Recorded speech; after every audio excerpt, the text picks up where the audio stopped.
For many in the international community, the Taliban has fallen short of its promises that would have led to its diplomatic recognition.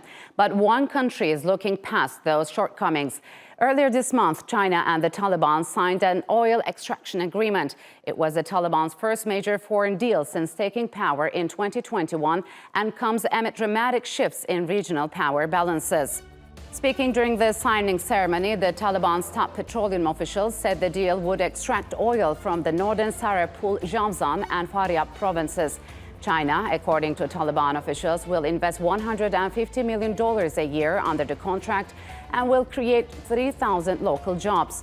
A year after the US's chaotic withdrawal and Russia's own distraction from its ongoing assault on Ukraine, China has emerged as a premier power looking to tap the country's vast resources, estimated to be worth more than $1 trillion. This latest oil deal came a day after the Taliban said its forces had killed 8 Daesh members, including some who were behind an attack last month on a hotel in Kabul frequented by Chinese businessmen. And to further discuss the energy deal between China and the Taliban, joining me now is Manas Chawla. He is the CEO of the London Politica, a political risk advisory based in London.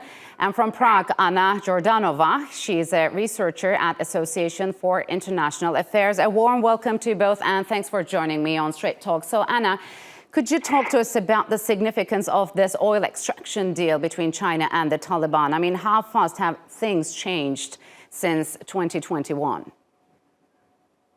Since 2021, the things changed profoundly. However, I'm not that optimistic about this particular deal, because every deal China or any other international actors will make with Taliban will be shaped by the security environment in Afghanistan. So regardless what's on the paper now, we have to see how the security will look like for Chinese money, for Chinese nationals, for all the other actors inside Afghanistan.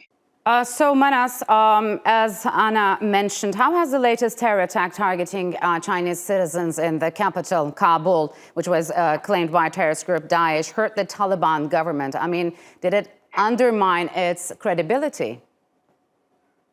I mean, these terrorist attacks certainly remain a massive security threat and will, undermine the sort of potential for any significant investment and economic opportunities in the area.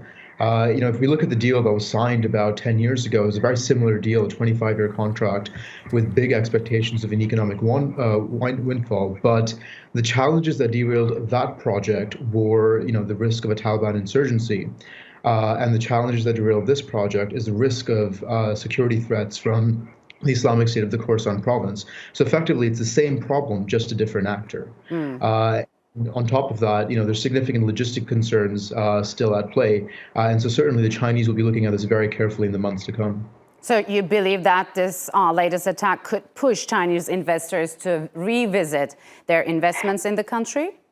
I do think, certainly it's going to be top of mind for Chinese investors as, they revisit this. There's a terrorist attack on a hotel that regularly serves Chinese businessmen. But at the same time, a significant investment like this is a show of good faith from the Chinese Communist Party, and it's a slight expectation that the Taliban might reciprocate by security guarantees to Chinese businessmen and politicians visiting the region. And so really, it's the next 6 to 12 months that I think will be crucial, where the Chinese might even be sending private security agencies that Taliban have always been wary of.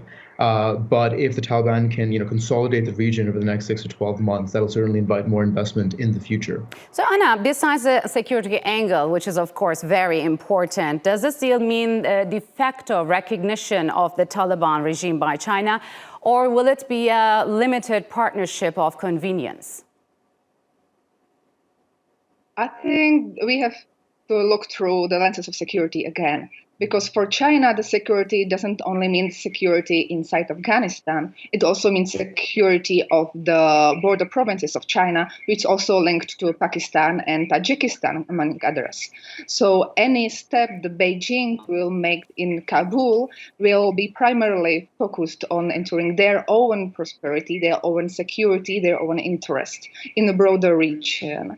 And if Beijing makes the deal with Taliban or any other actor in the future, it's really not that crucial for the Chinese interest in a broader sense. So Manas, what's at stake for China in Central Asia? I mean, what's the main driving force behind China's greater involvement in the region? I mean, is it energy, or is it peace, or is it stability?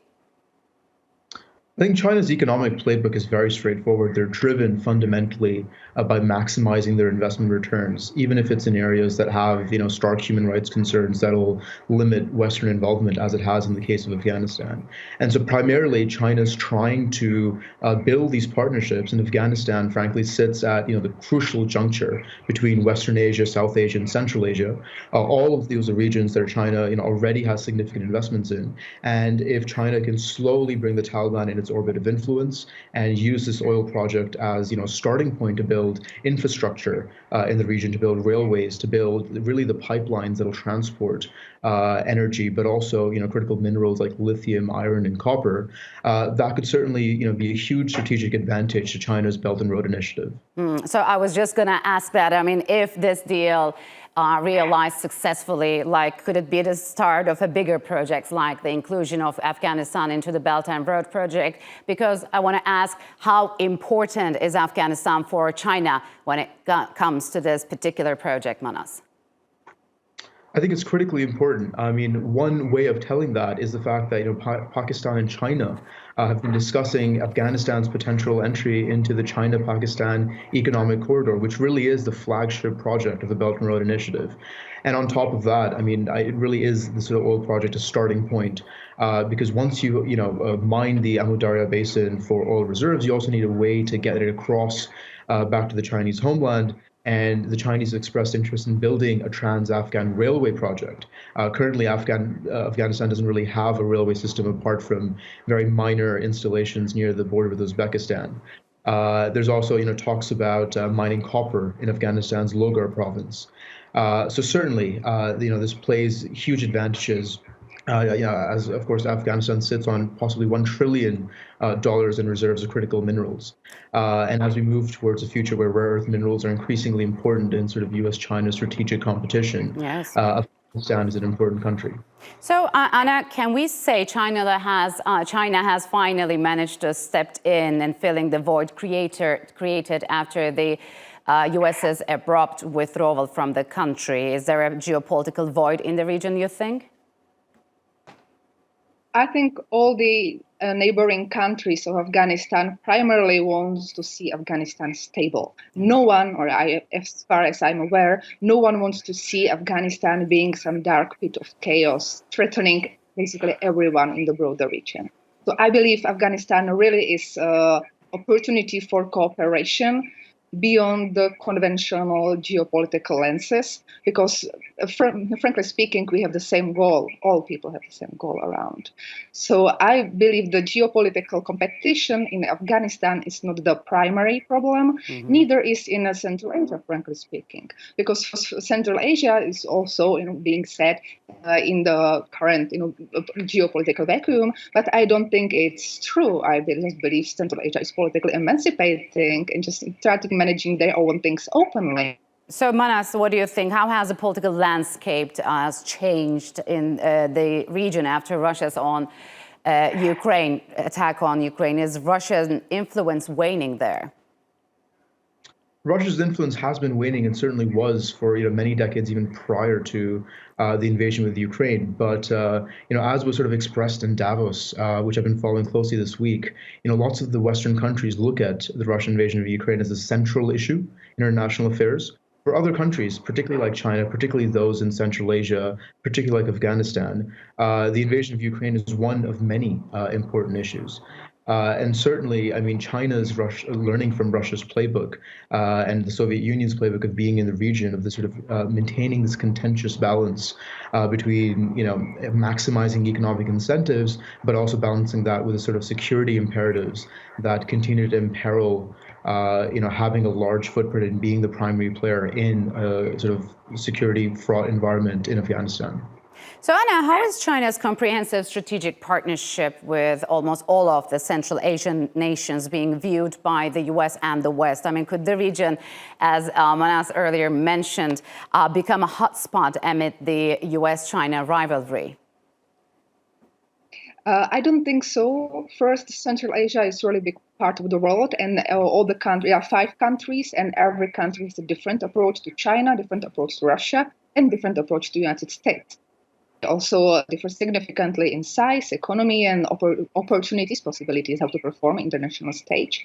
And I believe the priority of China in Central Asia is stability, prosperity, and eventually energy resources using them. And if China wants to start at international level, there are other areas where they can do it. So there's India, there's US. I really don't see, at least in the foreseeable future, Central Asia became such a battlefield for other powers. Okay. All right, Anna and Manas, unfortunately, we'll have to leave it here. Thank you very much for joining me on Straight Talk.